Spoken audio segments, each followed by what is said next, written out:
সুন্দর একটি প্রশ্ন করেছেন এবং আমরা সবাই সজাগ সচেতন। আমরা বিএনপির যে সংগঠন দীর্ঘদিন সবাই করে আসছি, এর মধ্যে অনেকেই সব জায়গায় দেখা যাচ্ছে যে সুযোগ সন্ধানী মানুষ সুযোগ নেয়, তাদের চরিত্রের সুযোগ নেওয়া। কিন্তু আমরা দৃঢ় প্রতিজ্ঞ আমাদের নেতার সাথে এবং আমাদের নৈতিকতার সাথে।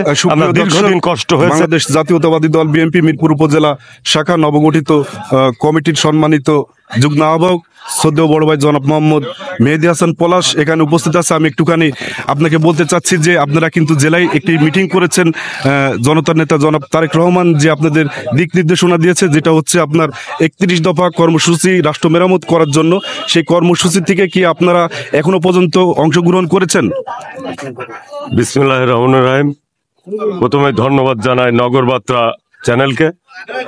আমাদেরকে যে প্রশ্ন করা হয়েছে, আমাদের নেতা তারেক জিয়া 31টি দফা প্রস্তাব এবং সেটা প্রচার এবং বাস্তবায়ন করার জন্য আমাদেরকে যে কর্মসূচি দিয়েছে, সেই কর্মসূচির আলোকে কুষ্টিয়া জেলাতে কালকে যে অনুষ্ঠান বা সমাবেশ হয়েছে, সেখান থেকে আমরা যে বার্তা পেয়েছি, তার আগ থেকেও বার্তা পেয়েছি এবং সেই কাজ আমরা চালিয়ে যাচ্ছি এবং কালকের পর থেকে এখন পুরোদমে কাজে লেগে গেছি।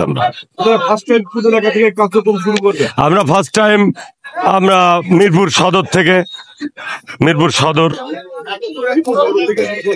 শুরু করতে চাচ্ছি। 31 দফার উল্লেখযোগ্য প্রত্যেকটা কর্মসূচির হেডলাইন কিছু কর্মসূচি থাকে, তার ভিতরে আপনারা কোন কোন বিষয়গুলো একটুখানি।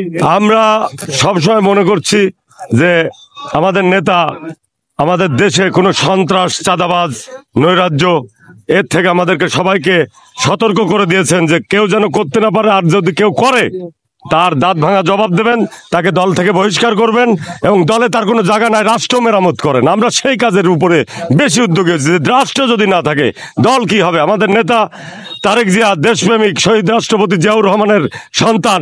তার রক্তে গণতন্ত্র, তার রক্তে সুন্দর রাজনীতি, তার নির্দেশনা আমরা অক্ষরে অক্ষরে পালন করছি। ব্যবসায়িক ভাইরা আছে, তাদেরকে আমরা পহরা দিচ্ছি যে আপনাদের কাছে কোনো সন্ত্রাসী আসলে আমাদেরকে বলেন। মা বোনদেরকে বলছি, আপনাদের সাথে কোনো বেয়াদবি করলে সেটা জানান। শিক্ষা প্রতিষ্ঠানে কোনো নৈরাজ্য হলে সেখানে আপনারা দেখেন। বাজার ঘাটে নিত্য প্রয়োজনীয় জিনিস সেখানে কোনো ছয়লাভ হচ্ছে কিনা সেগুলো দেখছি। এক কথায় সংখ্যালঘু ভাইদের ব্যাপারে আমাদের নেতা বারবার বলছে তারা সংখ্যালঘু নয়, এদেশের নাগরিক, তারা আমাদের ভাই, তাদেরকে দেখে রাখেন। সমস্ত কিছু 31টা দফা এখন পার্ট বাই পার্ট যদি বলতে হয় দীর্ঘ সময় লাগবে।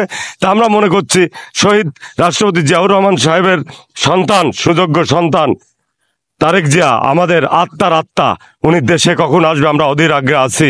উনার দূর থেকে যা বলছেন তার কথাগুলো অক্ষরে অক্ষরে পালন করার চেষ্টা করছি।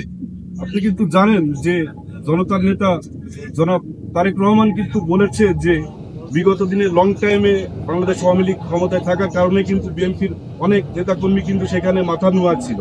যেখান থেকে যে কমিটি আপনার চলমান রয়েছে, সেই কমিটিতে কিন্তু যদি কারোর ফুটেজ থাকে, তারা কিন্তু এই কমিটিতে অংশগ্রহণ করতে পারবে না।